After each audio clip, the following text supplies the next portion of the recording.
Pemirsa, LPD Desa Adat Gel-Gel Klungkung menggelar gebiar pengundian hadiah tabungan dan deposito. Serangkaian acara gebiar diagendakan berbagai kegiatan dan salah satunya adalah jalan santai yang bertempat di halaman depan LPD setempat. Jalan santai itu dilepas oleh Camat Klungkung Ikomang Gede Wisnuadi di depan kantor LPD Desa Adat Gel-Gel.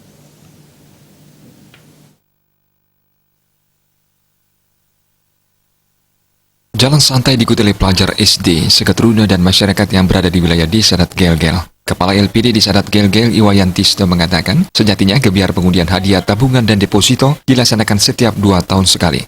Pada tahun 2018, upacara adat digelar desa, sehingga pelaksanaan gebiar diundur ke tahun 2019. Gebiar kali ini mengangkat tema Swakedharma Ning LPD, Nangun Desa Adat Gel-Gel Jagadi Telan Sukerta, yang bermakna semangat melayani sebagai kewajiban mulia, LPD mewujudkan Desa Adat Gel-Gel yang sejahtera dan tentram. Melalui kegiatan gebiar ini, pihak LPD menginformasikan kepada masyarakat mengenai perkembangan LPD sehingga masyarakat semakin tertarik untuk menabung atau meminjam kredit di LPD. Pada akhirnya, dana keuntungan yang diperoleh LPD digunakan untuk pembangunan desa adat. Hal menarik dalam jalan santai ini adalah peserta diwajibkan memungut sampah di sepanjang rute yang dilalui. Tujuannya adalah menjaga kebersihan lingkungan Desa Adat Gel-Gel. Kegiatan juga dimeriahkan senam zumba bersama dan pembagian hadiah. Pada malam harinya, digelar puncak gebiar pengundian hadiah tabungan dan deposito LPD Desa Adat Gel-Gel dengan hadiah utama berupa sepeda motor masing-masing untuk tabungan dan deposito, serta hadiah menarik lainnya. Kegiatan tersebut turut dimeriahkan berbagai hiburan, diantaranya penampilan Bontres Denok CS, serta penyanyi pop Bali Widi Widiada dan Margi. Sebelumnya beberapa kegiatan digelar, diantaranya seperti Wirasa LPD berupa pemberian sembako kepada lansia tidak mampu, penyandang disabilitas dan keluarga tidak mampu. Penghargaan juga diserahkan kepada siswa berprestasi sebanyak 108 siswa dan pemberian tali kasih kepada juru pemangku dan pecalang.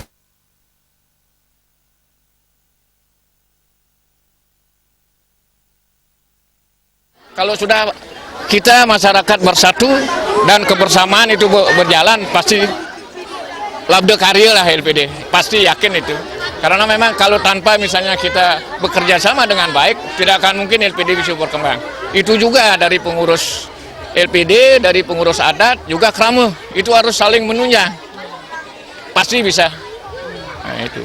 Dan lagi yang juga tekankan kepada teman-teman pegawai itu terutama yang namanya mengelola uang adalah kejujuran paling utama itu. Kalau sudah kejujuran, otomatis masyarakat pasti akan percaya, yakin itu. Nah syukur sampai saat ini setiap tahun berkembangnya luar biasa lah LPD Gel-Gel itu. Desa Adat Gel-Gel, Putu Arimbawa menyampaikan diselenggarakannya gebiar ini menandakan LPD Desa Adat Gel-Gel masih eksis. Selain itu, pelaksanaan kegiatan ini akan semakin menambah kepercayaan masyarakat terhadap keberadaan LPD yang mampu diandalkan untuk membantu kegiatan ekonomi. Kita terima kasih dulu pada pengurus ketua LPD karena selama ini peran LPD dalam pembangunan dan penataan desa Pekraman atau Desa Adat Gel-Gel sedemikian besar. Hampir setiap tahun ada pembagian keuntungan dari LPD yang kita gunakan untuk melaksanakan kegiatan-kegiatan berkaitan dengan desa adat di Gel-Gel. 20% dan itu kira-kira hampir sampai 600 juta. Itu yang kita gunakan untuk melaksanakan kegiatan-kegiatan di desa adat karena LPD Desa Adat Gel-Gel yang dikategorikan sebagai LPD terbesar dan terbaik di Klungkung ini, pada tahun 2018 tercatat memiliki aset sebesar 112,7 miliar rupiah dengan perolehan laba sebesar 2,7 miliar rupiah. Semua ini dicapai berkat dukungan penuh Krame dari 3 desa dinas yang tergabung menjadi satu desa adat yang terdiri atas 28 banjar adat. Suparyana, Bali TV.